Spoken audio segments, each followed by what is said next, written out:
I keep noticing a pattern, especially with young boys these days. They're not growing. I'm really concerned about them. They're not growing up. They're not leaving the home. They're not launching. They're not maturing. And what I've noticed is that if they're not hitting certain milestones at certain ages, like then it's extremely challenging to get them caught up. And the trouble is with the teen years is that they rapidly advance through those formative years, and if you miss two or three milestones in a row, it's just extremely hard to get them caught up. So if you have a teen boy who's 15, 16, and he's still not really functioning, he's not interested in maybe friendships, and he's not really interested in going out and doing things in life, and he just wants to stay home, he's not interested in getting a driver's license, et cetera, et cetera, et cetera, you ought to be growing concerned.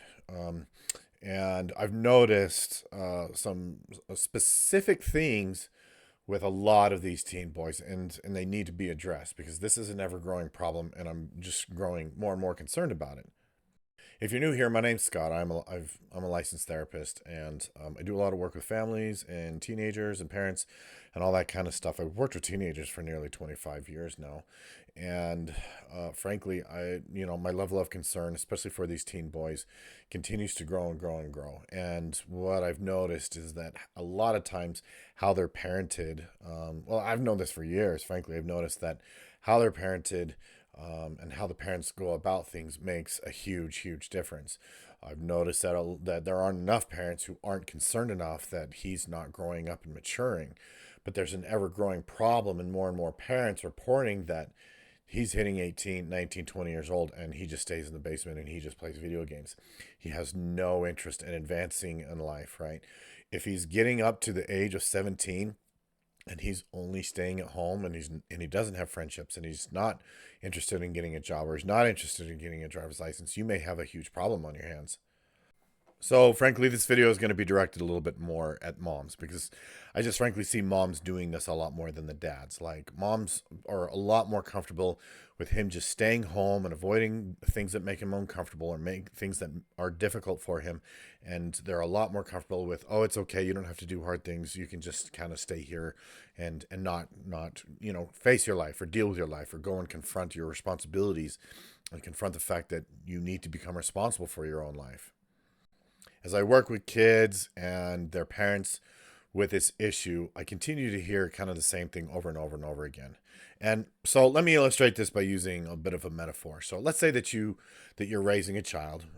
For argument's sake, you're raising a son, and by the time he's 4 years old, he still hasn't learned to walk because you're just always carrying him, right? He's never learned how to walk. He probably barely knows how to crawl. He doesn't make any effort in crawling, and so it's because you've been carrying him, right? And if you put him on the floor and expect him to crawl and walk, he doesn't. He just kind of like, well, oh, I don't want to. That's hard. That makes me uncomfortable. Pick me up and carry me. And so, okay, I will, right? And so you pick him up and you continue to carry him around, but he gets older and older and he's still not learning to walk, right? And so the idea from parents, what I've noticed, and again, moms, I love you, but I see this mostly coming from the moms, is that they think that even though she's carrying him all the time and doing all the heavy lifting for him, he's just going to naturally want to start to walk and crawl on his own. But as we follow this metaphor through, right, what happens is one day she's like, you know what? It's time for you to learn how to walk. So put him down on his feet, and he just falls flat on his face. And she thinks, well, he's not walking on his own, so I'm going to have to learn. So I'm going to have to keep carrying him. Okay, so the same is true for their life, right? If he hasn't really learned to walk on his own, so to speak, be responsible for his own life, and do things for himself, when you take your hands off, he's going to fall flat on his face because he's never learned how to walk. He's never learned how to crawl. I mean, if the kid has never learned how to walk, you don't put him down and then suddenly watch him just take off like a shot and start running around and playing sports and stuff. It's going to take him some time to really learn how to crawl and learn how to walk. And because that has been delayed, it's going to be a very long, steep, and difficult learning curve. So this is what I hear from parents a lot. Again, especially the moms. Moms, I love you, but this is what I hear from moms all the time is they go, well, if I don't do all this stuff for him, it doesn't get done. So I have to keep doing it. And it's like, okay, but he's never learned how to do those things on his own. You're going to have to let him fall flat on his face and fail.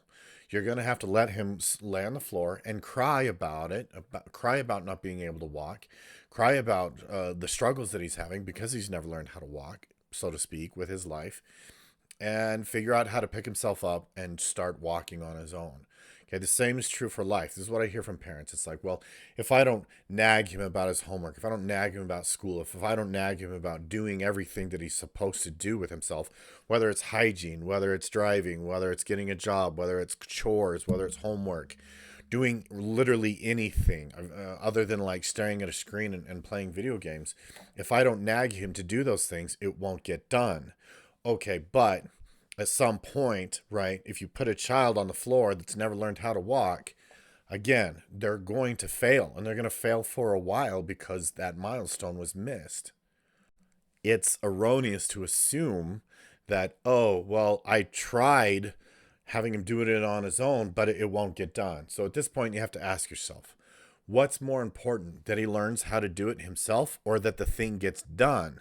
Because again, the longer you delay this process, so imagine that the kid is 4 years old and has never learned how to walk.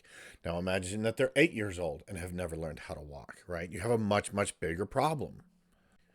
So when I talk to parents, and again, usually moms, most of the time it's moms, and they go, well, what am I supposed to do? And I said, well, as hard as this is for you, you're going to have to let them fail. You're going to have to let them fall flat on their face, and you're going to have to let them learn how to pick themselves back up again.